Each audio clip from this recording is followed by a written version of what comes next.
आज उत्तराखंड में समय से पहले जंगल धधक रहे हैं। न बारिश न बर्फबारी, बस चारों तरफ सिर्फ आग ही आग, धुआं ही धुआं और खामोश चीखते हुए जंगल है। एक तरफ सरकार 12 महीने पर्यटन की बात कर रही है, तो दूसरी तरफ कुमाऊं से लेकर गढ़वाल तक देवभूमि के जंगल जल रहे हैं। ये सिर्फ आग नहीं है, ये पहाड़ का दर्द है, ये आने वाले खतरे की चेतावनी है। ये वीडियो जो आप देख रहे हैं, ये अल्मोड़ा जिले के हवालबाग का है, जहां जनवरी की कड़ाके की ठंड में भी मेहला और पातली बगड़ के जंगल धधक रहे हैं। ये वो पहाड़ जिनकी पहचान नमी, ठंड और शांति से होती थी, आज लपटों में जलते दिखाई दे रहे हैं।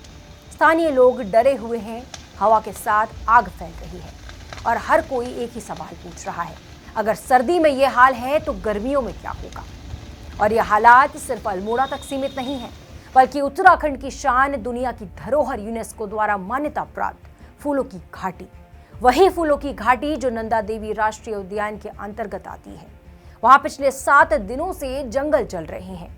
यह इलाका नंदा देवी नेशनल पार्क का बफर जोन माना जाता है, जहां हर साल हजारों पर्यटक प्रकृति की खूबसूरती देखने आते हैं। आज वही काला धुआं आसमान ढक रहा है। अब सवाल उठता है, क्या वन विभाग कुछ नहीं कर रहा? वन विभाग की रिपोर्ट बताती है कि इस इलाके में सूखी झाड़ियां और पेड़ भारी मात्रा में है, जिससे आग बहुत तेजी से फैल रही है।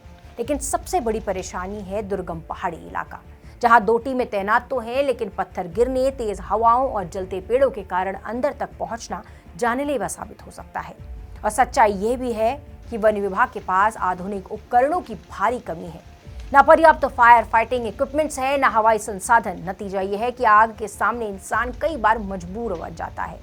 हालात बिगड़ने पर सरकार ने भारतीय वायुसेना से मदद मांगी, जिसके बाद 14 जनवरी को भारतीय वायुसेना का Mi-17V5 हेलीकॉप्टर जोशीमठ में तैनात किया गया। यह Mi-17 फायर फाइटिंग मोड में तैनात किया गया है, ताकि नंदा देवी बायोस्फीयर में लगी आग पर काबू पाया जा सके। और यह दिखाता है कि हालात कितने गंभीर हो चुके हैं।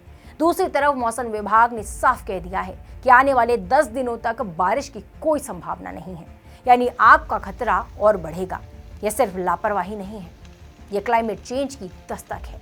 आज पहाड़ जल रहे हैं, कल पानी के स्रोत सूखेंगे, पर्यटन प्रभावित होगा, जंगली जानवरों का बसेरा खत्म होगा और सबसे ज्यादा नुकसान होगा पहाड़ के रहने वाले लोगों का। आज सवाल सिर्फ इतना ही नहीं है कि आग कब बुझेगी, सवाल ये भी है कि अगर अभी सर्दियों में यह हाल है तो अप्रैल मई की गर्मी में क्या होगा। क्या हमारे जंगल बच पाएंगे? क्या हमारी देवभूमि अपनी पहचान बचा पाएगी? क्या हम सिर्फ हर साल नई तबाही की खबर पढ़ते रह जाएंगे?